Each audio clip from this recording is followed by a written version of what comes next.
Good day everyone. Today we will be discussing the traffic management and investigation. We are the group 10 from Delta Company. I am Mark Bamba and my group mate is Jose Banez. Good day everyone. Today I will discuss the steps to be taken during traffic accident investigation, the classification of vehicle accidents, the causes of motor vehicle traffic accident, the liabilities arising from vehicle accident, and hit and run accident investigation. Part 1. Steps to be taken during traffic accident investigation. Step 1. Upon learning the incident, sa unang step ng traffic accident investigation, kailangan muna malaman ng investigator ang basic information tungkol sa incident. Ang investigator ay dapat sagutin ang mga sumusunod. Dito, gagamitin natin yung 5Ws and 1H. Yung what happened, ano ang nangyari sa accident, who are involved, sino ang involved tulad ng driver, passenger o pedestrian, where and when it happened, saan at kailan nangyari, how it happened, paano nangyari ang accident, why it happened, ano ang posibleng dahilan. Example, may banggaan sa isang intersection. Pwedeng itanong ng investigator, ano ang nangyari? Nagbanggaan ba ang dalawang sasakyan? Sino ang involved? Halimbawa, isang taxi driver at isang motorcycle rider. Saan nangyari? Halimbawa, sa highway o sa intersection. Paano nangyari? Bakit hindi tumigil sa stoplight ang isa sa mga driver? Bakit nangyari? Baka hindi tumigil sa stoplight ang isa sa mga driver. Bakit nangyari? Maaring overspeeding o distracted driving. Step 2. When the emergency is under control. Kapag na-control na ang situation at natulungan na ang injured person, saka magsisimula ang initial investigation. Ang investigator ay magtatanong muna sa driver tulad ng sino ang nagdadrive ng sasakyan, may signs ba na nervousness o intoxication. Susunod ay magtanong sa witnesses, maghanap ng clues sa accident scene, i-check yung mga condition ng driver. Kasama rin sa pag-check dito yung driver's license, vehicle registration, ownership ng sasakyan. Titignan din naman dito yung position ng sasakyan, tulad ng naka-on ba yung headlights, anong gear ang position, saan nakapesto ang sasakyan pagkatapos ng accident. Example, kung may dalawang sasakyan na nagbanggaan, maaaring makita ng investigator na ang isang sasakyan ay nasa kabilang lane, may skid marks sa kalsada, may basag na windshield. Isa pang example, kung ang driver ay nanginginig o hindi makasagot ng maayos, maaaring indicate ito ng shock, intoxication, o nervousness dahil sa accident.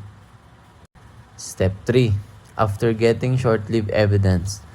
Ang short-lived evidence ay ebidensya na madaling mawala.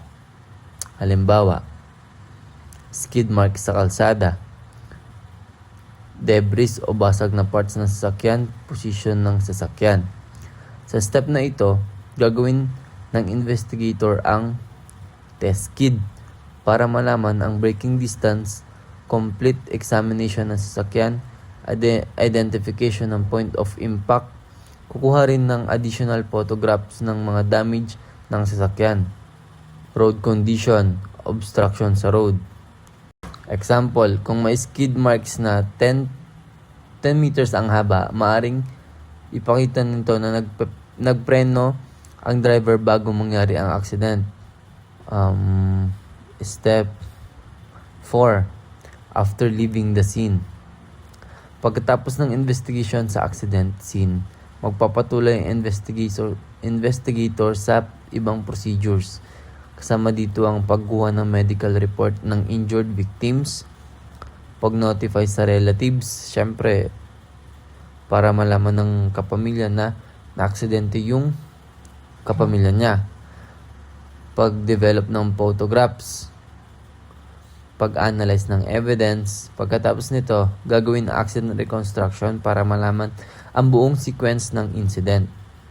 Example, kung ang witness ay nagsabi na mabilis ang takbo ng sasakyan at nakita rin na mahaba ang skid marks, maaring patunay ito ng overspeeding.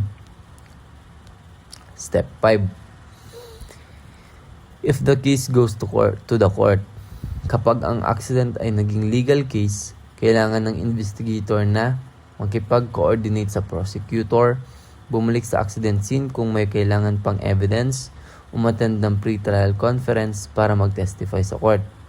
Example naman dito, kung may namatay dahil sa reckless driving, ang investigator ay maaaring mag-present ng photographs ng accident scene, diagram ng location vehicles, witness statements.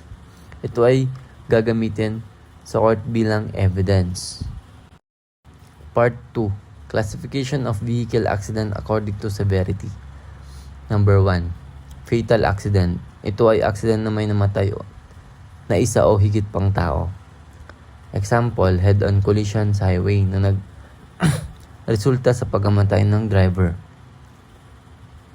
Tapos yung non-fatal naman, ito yung accident na may injury pero walang namatay. Example, driver na nagkaroon ng broken arm dahil sa collision. Tapos, number 3, property damage accident. Dito, may accident pero walang nasaktan o namatay, pero may damage sa property. Example, yung driver na umatras at nakabangga ng ibang nakapark. Atrasan niya yung nakapark dun sa likod niya, ganun. Part 3 naman, classification according to key event. Running off the road. Ito ay nangyari kapag ang sasakyan ay lumabas sa kalsada. Example, yung kotse na nahulog sa bangin sa mountain road. Number 2, non-collision accident. Ito ay accident na walang ibang sasakyan na nabangga. Example naman, sasakyan na tumaob sa kurbada. O kaya naman yung driver na nawalan ng control sa steering wheel.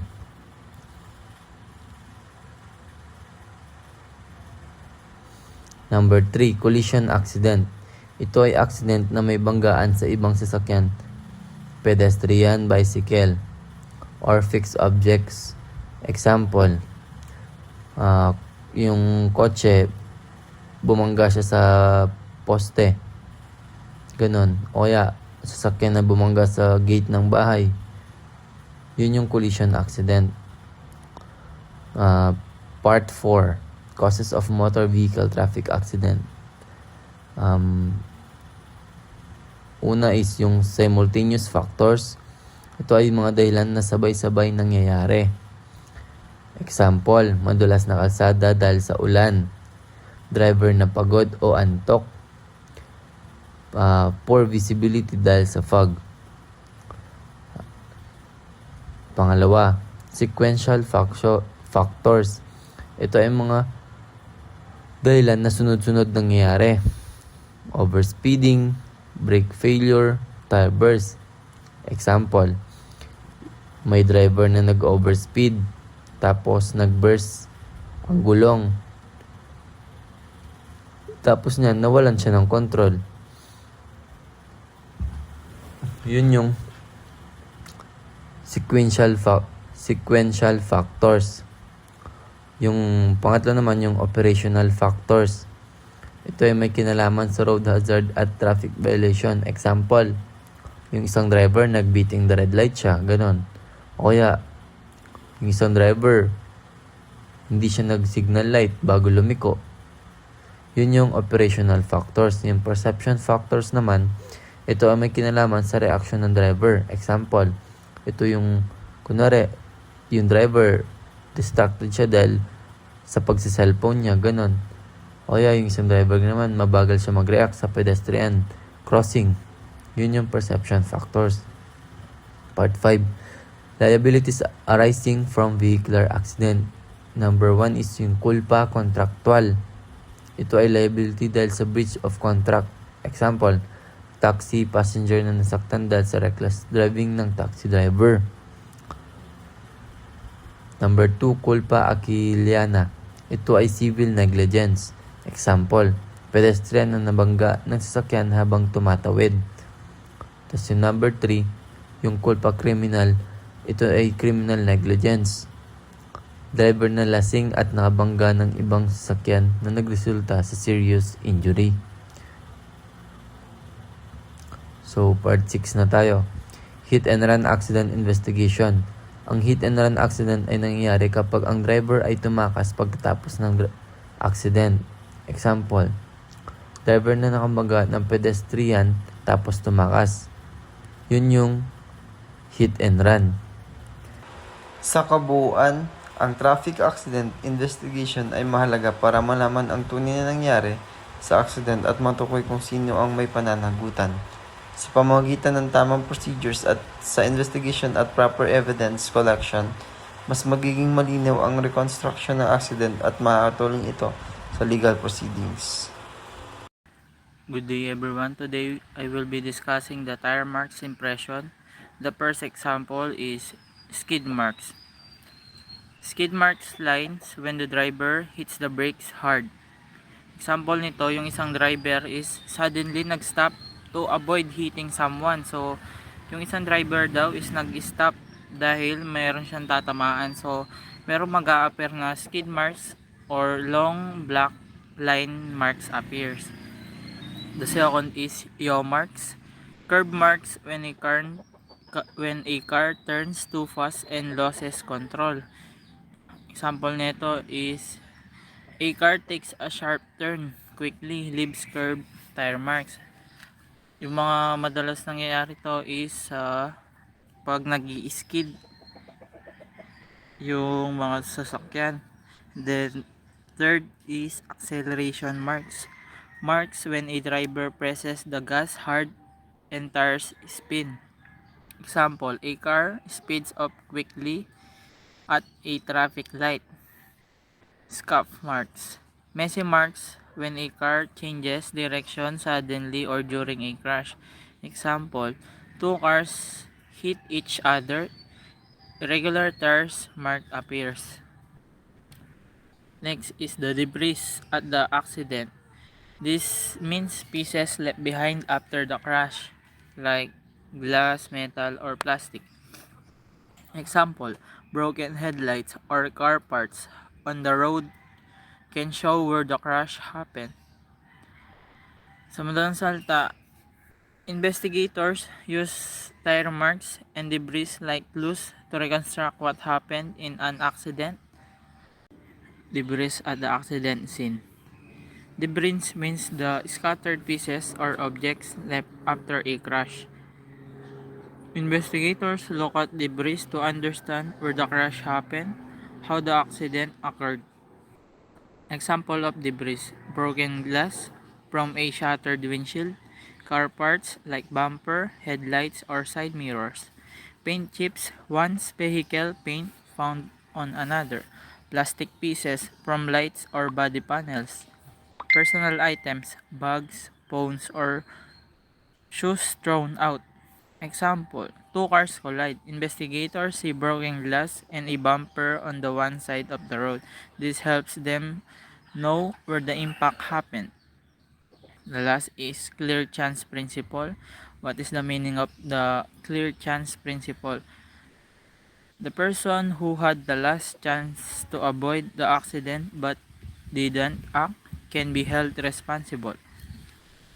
Example, a pedestrian suddenly crosses the road. A driver sees the pedestrian and still has time to stop but doesn't. The accident happens. Even if the pedestrian made a mistake, the driver can still be liable because they had the last clear chance to avoid it. Another example, two cars are about to crash.